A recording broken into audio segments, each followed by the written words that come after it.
Assalamualaikum warahmatullahi wabarakatuh. Eh, kami di sini ingin mempresentasikan hasil kerja kami berupa mini skripsi untuk tugas akhir Ekonometrika 2. Dan di sini saya sebagai anggota kelompok 10, Rahma Sarlita Ramadhani Putri dengan NPM 23110210009, dan juga di sini ada partner saya, ada Febianti Wulandari dengan NPM 23110210006. Nah, jadi di sini judul mini skripsi kami adalah analisis pengaruh ketimpangan rasio gender dan upah minimum provinsi terhadap tingkat partisipasi angkatan kerja di kabupaten atau kota DKI Jakarta tahun 2018 sampai 2023 dengan pendekatan data panel.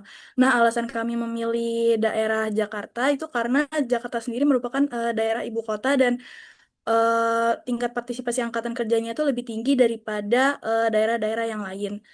Nah, selanjutnya ada latar belakang. Jadi, sebagai pusat perekonomian Indonesia, DKI Jakarta itu memiliki kondisi ketenaga kerjaan yang cukup dinamis dan kompleks. Meski perekonomian Jakarta terus bertumbuh, masalah-masalah ketenaga kerjaan tetap muncul. Salah satunya terkait dengan ketimpangan partisipasi tenaga kerja berdasarkan gender. Nah, selain gender, faktor lain yang mempengaruhi keputusan seseorang masuk pasar kerja adalah kebijakan upah minimum provinsi atau UMP. UMP sendiri berfungsi sebagai batas minimum pendapatan bagi pekerja sekaligus alat untuk menjaga kesejahteraan tenaga kerja. Namun, perubahan UMP sendiri setiap tahunnya dapat mempengaruhi penawaran tenaga kerja, terutama di wilayah perkotaan seperti Jakarta dengan biaya hidup yang relatif tinggi. Selanjutnya di sini ada rumusan masalah, yaitu yang pertama, bagaimana pengaruh ketimpangan rasio gender terhadap tingkat angkatan kerja di kabupaten atau kota DKI Jakarta selama periode 2018 sampai 2023. Yang kedua, bagaimana pengaruh kebijakan upah minimum provinsi terhadap tingkat partisipasi keangkatan kerja di kabupaten atau kota DKI Jakarta selama periode 2018 sampai 2023. Yang ketiga, ada bagaimana pengaruh ketimpangan rasio gender dan upah minimum provinsi secara bersama-sama terhadap tingkat partisipasi angkatan kerja di kabupaten atau kota DKI Jakarta selama periode 2018 sampai 2023. Yang keempat, ada faktor mana yang lebih dominan mempengaruhi tingkat partisipasi angkatan kerja di kabupaten atau kota DKI Jakarta selama periode 2018 sampai 2023, yaitu ketimpangan rasio gender atau upah minimum provinsi. Nomor 5, bagaimana perbedaan dampak kebijakan upah minimum provinsi terhadap partisipasi angkatan kerja laki-laki dan perempuan di kabupaten atau kota DKI Jakarta selama periode 2018 sampai 2023. Nah, selanjutnya ada tujuan penelitian. Jadi, yang pertama ada untuk menganalisis pengaruh ketimpangan rasio gender terhadap tingkat partisipasi angkatan kerja di kabupaten atau kota DKI Jakarta selama periode 2018 sampai 2023. Yang kedua, ada untuk menganalisis pengaruh kebijakan upah minimum provinsi terhadap tingkat partisipasi angkatan kerja di kabupaten atau kota DKI Jakarta selama periode 2018 sampai 2023. Yang ketiga, ada untuk menganalisis pengaruh ketimpangan rasio gender dan upah minimum provinsi secara uji bersama-sama terhadap tingkat partisipasi angkatan kerja di kabupaten atau kota DKI Jakarta selama periode 2018 sampai 2023. Yang keempat, ada untuk mengidentifikasi faktor yang lebih dominan dalam mempengaruhi tingkat partisipasi angkatan kerja di kabupaten atau kota DKI Jakarta selama periode 2018 sampai 2023 antara ketimpangan rasio gender dan upah minimum provinsi. Yang terakhir, ada untuk menganalisis perbedaan dampak kebijakan upah minimum provinsi terhadap partisipasi angkatan kerja, baik laki-laki dan perempuan di kabupaten atau kota DKI Jakarta selama periode 2018 sampai 2023. Selanjutnya di sini ada tinjauan pustaka, yaitu penelitian terdahulu, yaitu yang pertama ada di Lubis, penerbitnya tahun 2019, yaitu pengaruh pertumbuhan ekonomi dan upah minimum terhadap tingkat partisipasi angkatan kerja di Provinsi Sumatera Barat. Lokasinya ada di Sumatera Barat tahun 2000 sampai 2017. Variabel utamanya yaitu UMP, pertumbuhan ekonomi, TPAK. Hasilnya UMP berpengaruh negatif dan signifikan terhadap TPAK. Yang kedua ada dari penelitian dari Delvira dan Amar 2024, yaitu pengaruh tingkat partisipasi angkatan kerja, upah minimum, dan investasi terhadap kemiskinan di Indonesia, yaitu lokasinya di Indonesia 2010 sampai 2022. Variabel utamanya TPAK, UMP, investasi.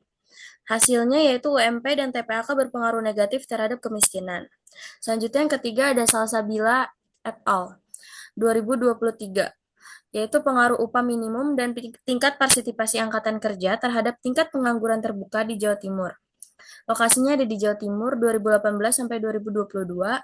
Variabelnya UMP, TPAK, pengangguran. Hasilnya UMP berpengaruh negatif terhadap pengangguran, TPAK berpengaruh positif. Selanjutnya ada di Handayani KB 2019, yaitu analisis pengaruh ketimpangan gender terhadap pertumbuhan ekonomi di Indonesia. Di lokasinya ada di Indonesia tahun 2010 sampai 2017. Variabelnya ketimpangan gender, TPAK. Hasilnya itu ketimpangan gender berpengaruh negatif terhadap TPAK. Selanjutnya ada kerangka pemikiran. Jadi di sini dalam penelitian kami menggunakan tiga teori. Yang pertama ada teori penawaran kerja, teori human capital, dan teori gender dan pembangunan. Nah di sini variabel Y-nya kami menggunakan tingkat partisipasi angkatan kerja. Untuk variabel ekonominya sendiri ada upah minimum provinsi atau UMP sebagai variabel X1 dan variabel sosialnya ada rasio gender sebagai X2 dan kami menggunakan pendekatan panel statis atau random effects model atau RAM. Selanjutnya kita ada di data teknis analisis, yaitu penelitian ini menganalisis hubungan antara upah minimum provinsi, UMP, dan ketimpangan rasio gender terhadap tingkat partisipasi angkatan kerja, TPAK, di seluruh kabupaten atau kota DKI Jakarta dengan menggunakan data makro kuantitatif periode 2018 sampai 2023. Ruang lingkup penelitian dibatasi pada wilayah DKI Jakarta sebagai pusat aktivitas ekonomi dan sosial yang memiliki dinamika ketenaga kerjaan tinggi. Teknik pengumpulan data dilakukan melalui metode dokumentasi, yaitu penelusuran dokumen resmi, laporan statistik, dan publikasi lembaga pemerintah maupun sumber akademik. Karena seluruh variabel penelitian, TPAK, UMP, dan rasio gender merupakan data sekunder yang tersedia dalam bentuk publikasi tahunan sehingga tidak dapat diperoleh melalui survei lapangan. Selanjutnya ada hasil penelitian. Jadi di sini pemilihan model estimasi panel dalam penelitian itu dilakukan untuk memastikan kesesuaian model dengan karakteristik data 6 kabupaten atau kota di DKI Jakarta selama periode 2018 sampai 2023.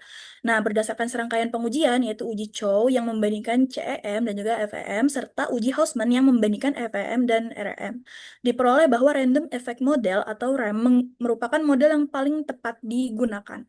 Jadi hasil uji Hausman itu menunjukkan nilai probabilitas di atas tingkat signifikansi 5%, sehingga hipotesis nol diterima dan RAM dinyatakan lebih efisien dibandingkan FEM. Secara konseptual, RAM mengasumsikan bahwa perbedaan karakteristik antara kabupaten atau kota bersifat acak dan menjadi bagian dari komponen error, bukan parameter yang harus diestimasi, sehingga model ini memberikan hasil yang lebih efisien, terutama ketika jumlah unit cross-section lebih besar daripada periode waktu, sebagaimana kondisi data dalam penelitian ini. Selanjutnya ada di pembahasan dan interpretasi. Hasil regresi menunjukkan bahwa variabel UMP memiliki koefisien positif sebesar 6,1395552, namun tidak signifikan secara statistik karena nilai T statistik yaitu 0,855013, lebih kecil dari T tabel yaitu 2,353 dan probabilitas 0,3987 lebih besar dari 0,5 sehingga HO diterima dan UMP dinyatakan tidak berpengaruh signifikan terhadap TPAK. Meskipun arah pengaruhnya sesuai teori, kenaikan upah minimum meningkatkan insentif bekerja. Dampaknya tidak signifikan karena pasar kerja DKI Jakarta lebih dipengaruhi faktor struktural seperti pendidikan, biaya hidup, serta tingginya proporsi kerja informal yang tidak mengikuti standar UMP.